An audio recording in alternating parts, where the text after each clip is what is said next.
Assalamualaikum warahmatullahi wabarakatuh. Waalaikumsalam warahmatullahi wabarakatuh.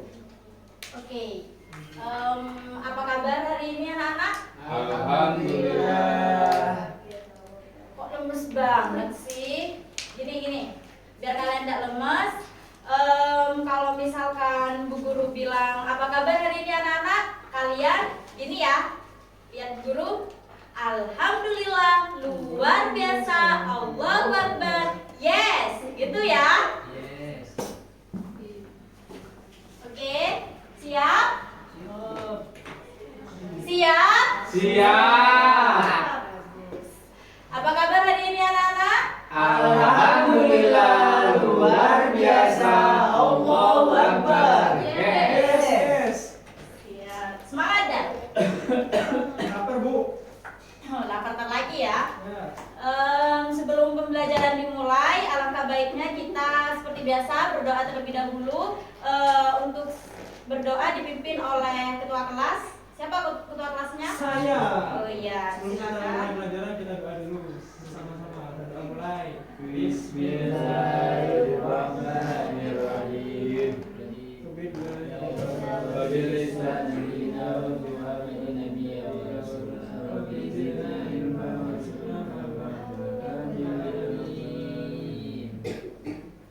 Alhamdulillah. Oke, sebelum dimulai, Bu Guru mau absen kalian dulu ya. Bilang hadir dan angkat tangan. Mbak Fitria, hadir. Mbak Nana, hadir. Mas Cilman, Mas Desi, Mbak Rizka, hadir. Mas Guswanto. Agus. Oke, alhamdulillah ada yang izin, berarti berarti tidak ada yang sakit dan ada yang berhalangan. Ada. Siapa yang Mas sakit? Gilang. Oh, Mas Gilang. Ya. Sebelum kita mulai pembahasan, mari kita mendoakan Mas Gilang supaya diberi kesembuhan dan kesehatan sehingga bisa mengikuti pembelajaran bersama-sama. Al-Fatihah.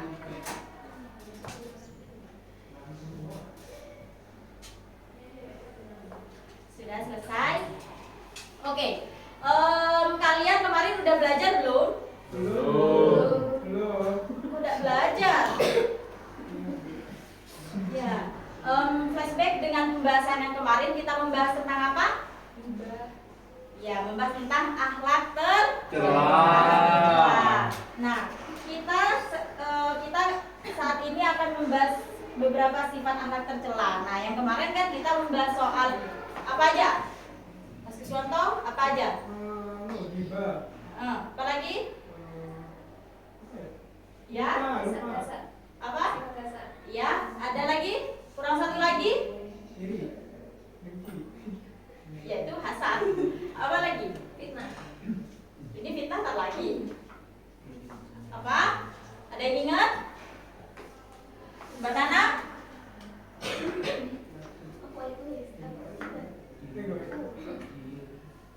Ada yang nggak tahu masih? Nggak tahu, Bu. Dendam. Wow. Nah, untuk kalian baru aja ya minggu kemarin dijelasin udah lupa. Oke, flashback ke pertanyaan kemarin lagi ya, materi kemarin lagi supaya kalian tidak melupakan apa itu akhlak tercela dan kalian bisa menjauhi akhlak tercela tersebut. Nah, apa sih yang dimaksud dengan hasad, Mas Jesse? Hasad adalah sifat yang iri. Ya, dengki ya. Ya. Nah. Oke. Kalau gibah, Mas Cilman? Ya. Ya udah. Kita masuk ke pembahasan hari ini yakni fitnah dan namimah. Apa sih yang dimaksud dengan fitnah itu?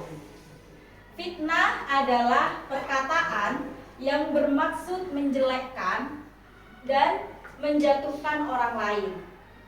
Nah, jadi fitnah ini termasuk akhlak yang tercela, yang tidak disukai oleh Allah dan yang merugikan orang lain.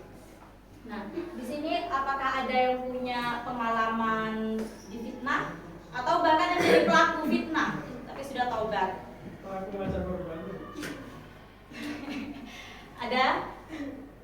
Nggak ada ya? Alhamdulillah. Jadi sebisa mungkin kalian jangan memiliki sifat fitnah. Jangan pernah memfitnah orang, ya. Karena memfitnah orang itu pasti akan ada balasannya.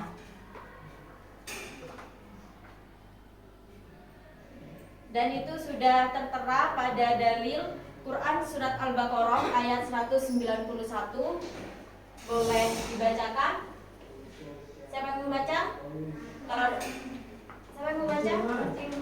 Iya, Mas Firman dibaca ayatnya. Bismillahirrahmanirrahim. Waqtuluhum haitsu saqiftumuhum wa akhrijuhum min haitsu akhrajukum wal fitnatu asyaddu minal qatl.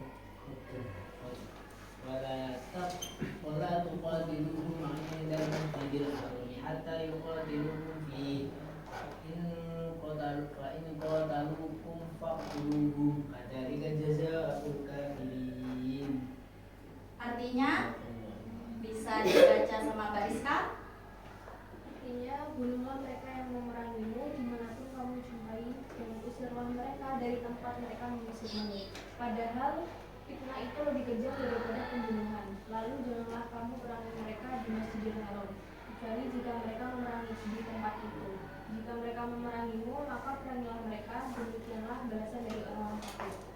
Iya. Nah, di dalil Al-Baqarah ayat 191 pun sudah dijelaskan bahwa fitnah itu lebih kejam daripada pembunuhan. Kalian pernah dengar gak sih kalau lidah itu tidak bertulang namun tajam dan berbisa? Nah, kenapa fitnah itu lebih kejam daripada pembunuhan? Ya, karena banyaknya perkara yang ada di dunia ini kebanyakan itu berasal dari lidah kita sendiri. Jadi kita harus bisa menjaga perkataan dan ucapan kepada teman maupun kepada siapapun. Karena jangan sampai kita itu sembarang berucap yang akan menjadi malapetaka kepada diri sendiri.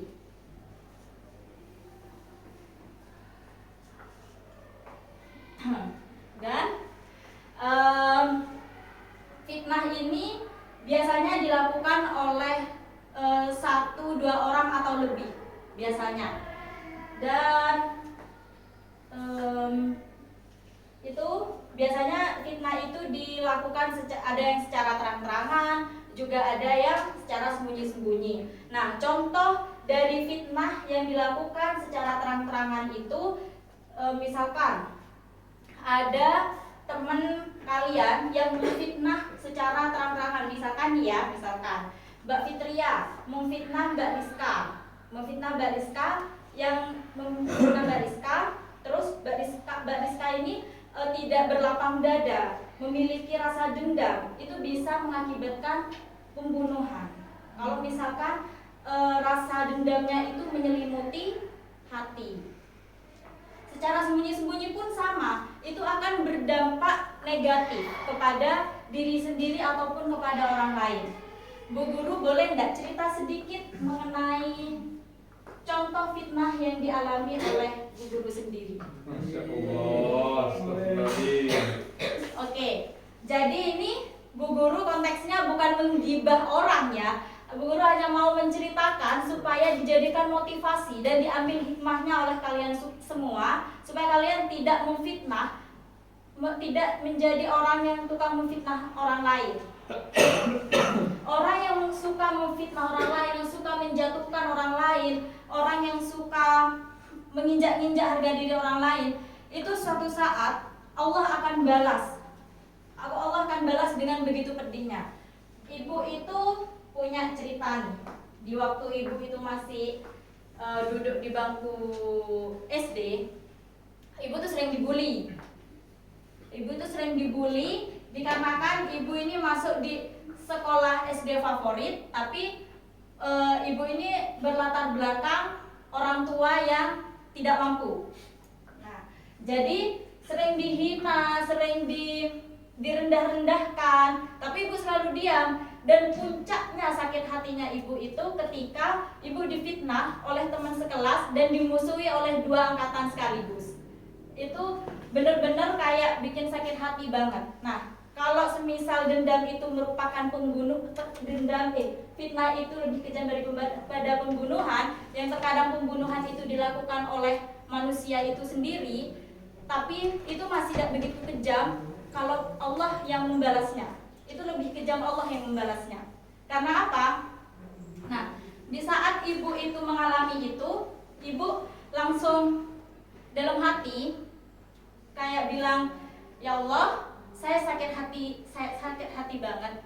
Semoga orang yang membuli saya, yang memfitnah saya, merasakan lebih pedih daripada saya.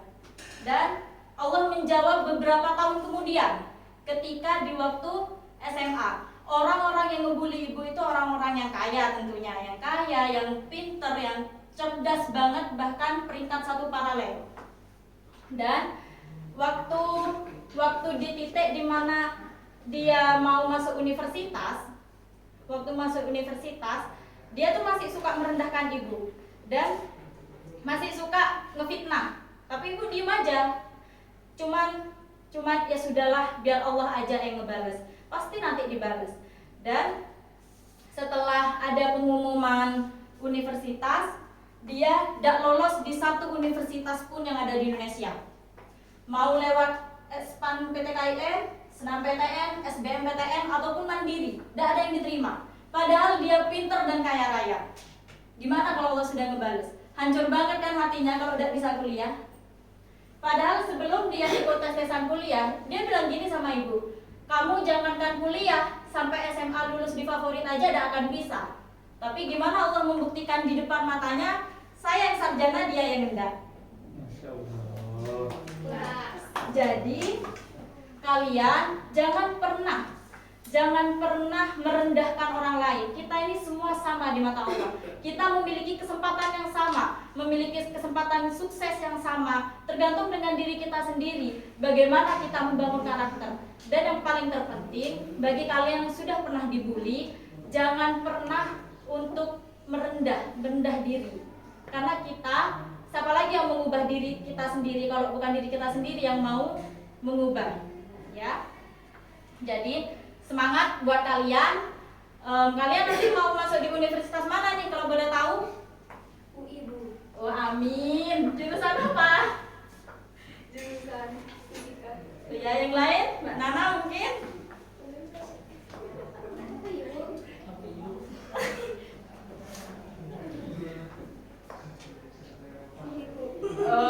Di sini mana? Di Universitas. Oh, mau jadi apa Mbak Nana? Wih. Mau jadi apa cita-citanya? Oh, jadi Mbak Bang. Ya, amin ya. Semoga tercapai. Amin. Oke, bisa diambil ya dari kisah cerita ibu. Jadi kalian jangan pernah memfitnah, merendahkan orang lain, karena belum tentu orang yang kalian rendahkan saat ini beberapa tahun kemudian itu bisa jauh di atas kalian. Dan kalian tidak perlu merasa rendah diri, karena orang yang kalian anggap di atas kalian suatu saat bisa jadi ada di bawah kalian. Jadi harus tetap semangat mengejar impian, tidak usah noleh kanan kiri, tetap fokus pada diri Sendiri. Masalah. Oh. Nah, ini ada dampak negatif fitnah. Dampak negatif fitnah, mendapatkan ancaman Allah Subhanahu wa taala akan disiksa di neraka yang sangat pedih. Nah, kalian mau disiksa di neraka yang sangat pedih? Ya, memang untuk menuju surga itu sulit, berduri, terjal, lalu dan bertajam. Itu kalau menuju surga. Kalau mau menuju neraka, kalian naik perosotan aja udah nyampe ke neraka. Dan yang kedua, rusaknya kehidupan masyarakat karena adanya kecurigaan antara yang satu dengan yang lain. Terpecahnya persatuan masyarakat yang dapat memicu timbulnya beberapa kelompok yang mendukung maupun yang menentang. Nah, selain fitnah itu yang kata ibu tadi, merugikan diri sendiri dan merugikan orang lain. Orang yang suka fitnah biasanya tidak akan memiliki hubungan yang bagus kepada siapapun. Nah, orang yang suka fitnah ketika sudah berada di posisi masalah yang berat, tidak akan ada yang mau nolong. Kalian mau nolong orang yang sudah ngefitnah kalian? Tidak. Ya, rata-rata tidak mau ya, itu memang naluri manusia. Tapi kalau mau ditolong itu masya Allah banget. Oke, yang terakhir tentang fitnah, upaya menghindari perilaku fitnah. Yuk, bisa dibaca sama Mas Jesse yang di belakang. Supaya menghindari perilaku fitnah, yang pertama itu ada bergaul dengan baik kepada semua orang dan tidak pilih-pilih. Yang kedua, saling mengingatkan apabila pembicaraan sudah mengarah kepada perbuatan fitnah. Iya. Tiga, melakukan Oh, iya. klarifikasi terlebih dahulu dengan berita yang tidak jelas. Yang keempat, mau menyampaikan dan menerima kritik dengan cara langsung dan jelas kepada yang bersangkutan. Iya. Terus, ya ini maaf ya, ibu bikinnya malam-malam keburuan. Yang ketiga, Saling mengingatkan apabila pembicaraan sudah mengarah pada perbuatan fitnah. yang keempat, Melakukan klarifikasi terlebih dahulu saat mendengar berita yang tidak jelas. iya. Ada pertanyaan untuk mengenai fitnah? Apa ada yang mau dijelaskan mengenai ini semua? Gimana anak-anak? Ada yang mau dijelaskan? Diperhatikan dulu.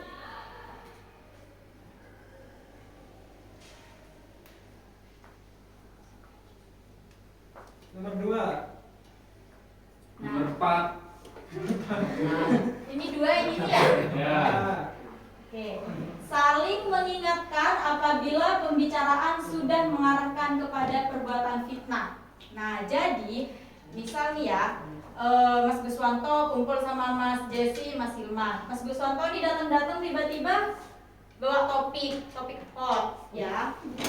Ngomong bicara sudah mengarah ke gibah, mengarah ke, nah biasanya orang yang sudah mengarah ke gibah itu juga sudah berkecimpung di fitnah, karena kadang orang gibah tuh saking enaknya ditambah-tambahin gitu. Nah itu tidak boleh. Kalian kalau sudah temennya sudah mengarah ke sana harus diingatkan, jangan kayak gitu Mas Guswanto, gimana kalau posisi sampai di sana gitu, biar dia bisa mengaca kepada dirinya sendiri. Seandainya dirinya sendiri yang digitukan dengan orang lain, gimana perasaannya? Nah, iya. Jadi seperti itu contohnya, paham? Paham, Bu. Dan yang nomor berapa? 4 ya? Ya. Nah, 4, melakukan klarifikasi terlebih dahulu saat mendengarkan berita yang tidak jelas. Nah, kalau yang tadi Bu Guru bilang, Mas Guswanto misalkan menyampaikan sesuatu yang menurut kalian, masa sih gitu ya. Nah, kalian tuh jangan mengambil mentah-mentah apa yang dibilang. Kalian harus mencari bukti yang konkret. Nah, semisal kalian sudah semisal perkataan Mas Guswanto memang benar adanya, ya sudah, cukup kalian tahu, tidak perlu disebarkan kepada orang lain. Ya, paham? Oke, ada lagi? Lanjut ya.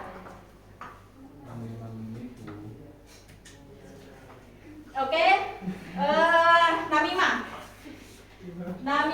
Menurut bahasa, namimah itu berasal dari bahasa Arab yang artinya mengadu domba. Jadi, sifat mengadu domba ini, adu domba itu adalah menyampaikan sesuatu yang tidak disenangi, baik yang tidak disenangi orang yang diceritakan ataupun orang yang mendengarnya. Nah, itu contohnya gini. Misalkan Mbak Fitria menceritakan keburukan Mbak Nana atau menceritakan apa yang diceritakan Mbak Nana yang membuat Mbak Rizka tidak suka, sehingga Mbak Rizka memiliki rasa dendam kepada Mbak Nana. Itu termasuk adu domba. Itu contoh adu domba. Paham? Paham, Bu. Penyebab timbulnya sifat namimah, ada perasaan tidak senang terhadap orang yang diceritakan, adanya sifat dengki, ada mencari muka agar orang lain bersimpati, gemar berbicara berlebihan. Nah, dampak negatif namimah, ada yang mau membacakan?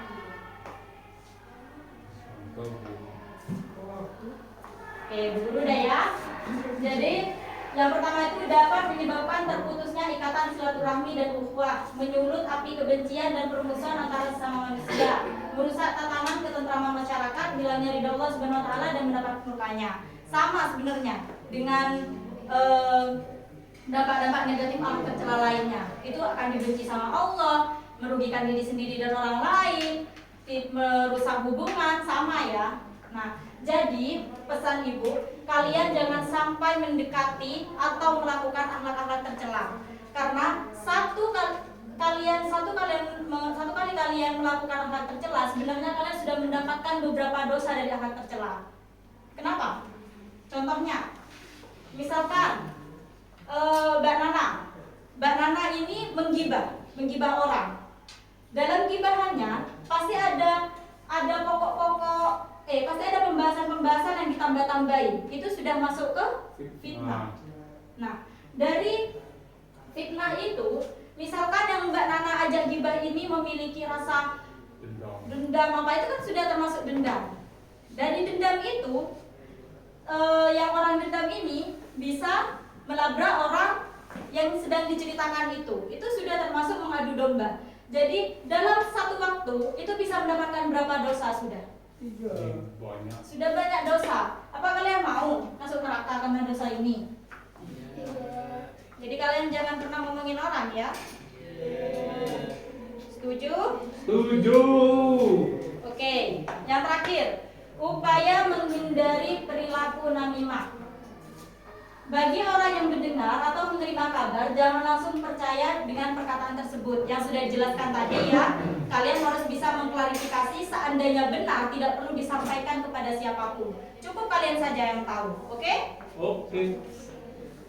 Berusaha untuk menghentikan pemberitaannya. Nah, yang Bu Guru jelaskan barusan, dan membenci perilaku namimah dan membencinya karena Allah Subhanahu wa taala, bukan karena hawa nafsu. Oke, dari penjelasan dari awal sampai akhir, dari cerita yang Ibu sampaikan, apakah ada pertanyaan dari anak-anak?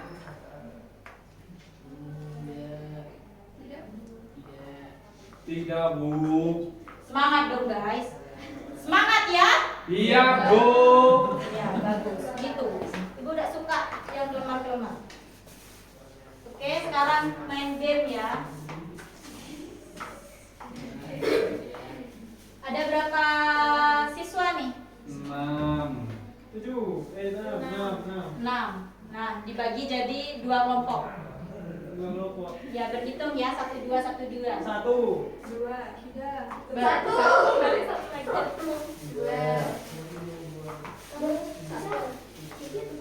Oh, gini. 2, 3. 1.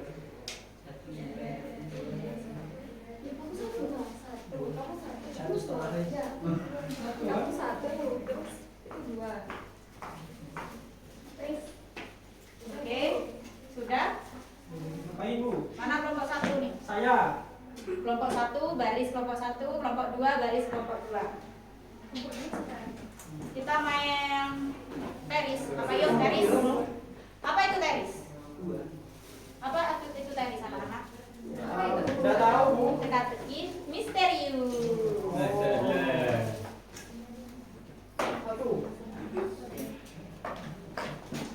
Nah, jadi Ibu mau kasih tahu dulu ya cara mainnya. Nah, jadi kalian ini menyusun kata-kata yang ada di sini, menyusun jawaban-jawaban yang sudah Ibu bacakan soalnya. Paham? paham, Bu. Ya, apa, Bu? Gini. Ya emang kadang. Jadi gini, kan kalian ada 2 kelompok nih. Nah, Ibu bacakan soalnya. Misal, ini Ibu baca ya. Surat Al-Quran yang menjelaskan mengenai fitnah adalah, nah kalian maju, susun soal satu persatu kata. Yang paling cepat nanti dapat ini. Satu-satu itu, Bu. Satu-satu. Iya lah, namanya teka-teki misterius. Yang maju. Yang maju perwakilan sesuai dengan kelompok. Boleh maju semua biar lebih cepat. Oke. Siap? Siap. Berdiri semua. Oke. Oke, siap ya dengan pertanyaannya? Ya. Kelompok 1 mana suaranya? Wey. Kelompok 2? Hei. Dengerin nih. Namimah menurut bahasa adalah Loh, langsung masuk. langsung. Domba.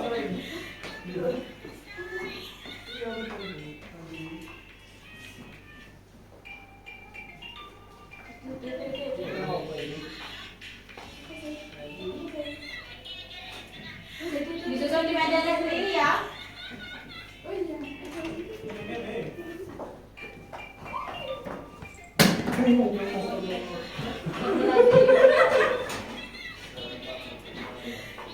Sudah Bu. Mana ini cepetnya Yang sudah langsung bilang sudah Bu gitu ya, itu poin. Pinjam sedikit. Doe. Enak kawan. Boleh. Ya udah lagi nih. Sudah Bu. Sudah Bu. Berapa yang sudah duluan? Saya. 2 ya? Ya. Aduh itu deh. Apa lagi Bu? Ayo lagi ya. Sudah? Sudah. Sudah? Sudah. Sudah. Ini apa ini? Nakalan di goa di Siap-siap? Cek lancar Bu. Siap-siap? Sudah? Ada. Coba lihat jawabannya. Mana Bu? Ya betul. Kelompok 1 sudah. Sudah ini. Lanjut ya. Iya. Belakangan biar aja. Auli banget. Sudah? Sudah. Domba adu.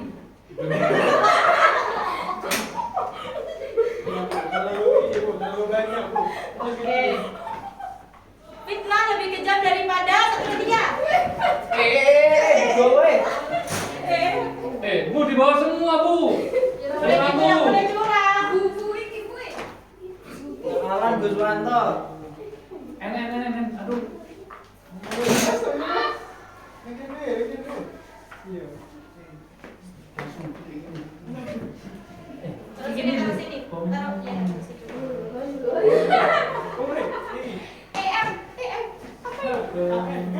Sudah Bu. Sudah. Ini sudah. Mana? Ini. Bumbu apa? Bumbu apa? Bumbu mana? Sudah Bu. Pembunuhan. Sudah. Yang paling betul kalian berdua.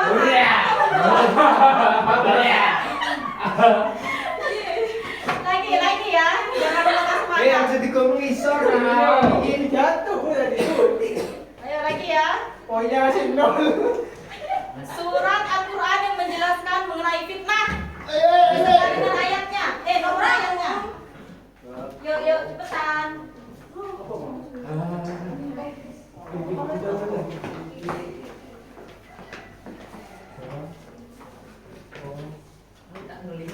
Sudah Bu.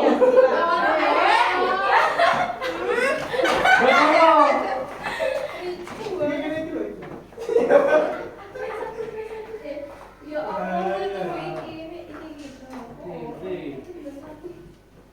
Berhenti kan luar pokoknya.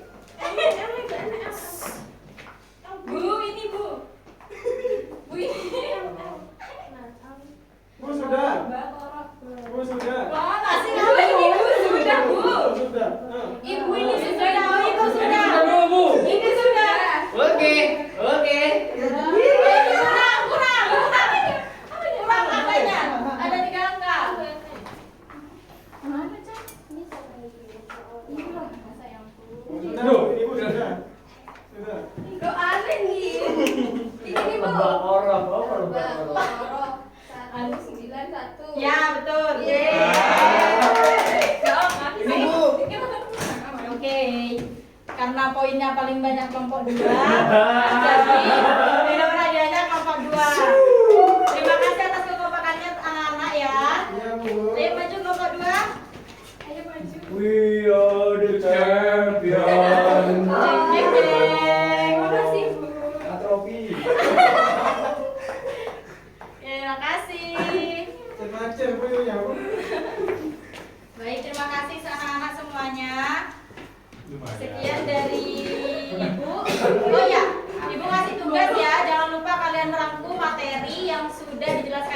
tadi untuk bahan evaluasi dan menambah pemahaman kalian. Oke? Siap, Bu. Ya, baik. Ibu tutup untuk pembelajaran hari ini. Wassalamualaikum warahmatullahi wabarakatuh. Waalaikumsalam warahmatullahi wabarakatuh.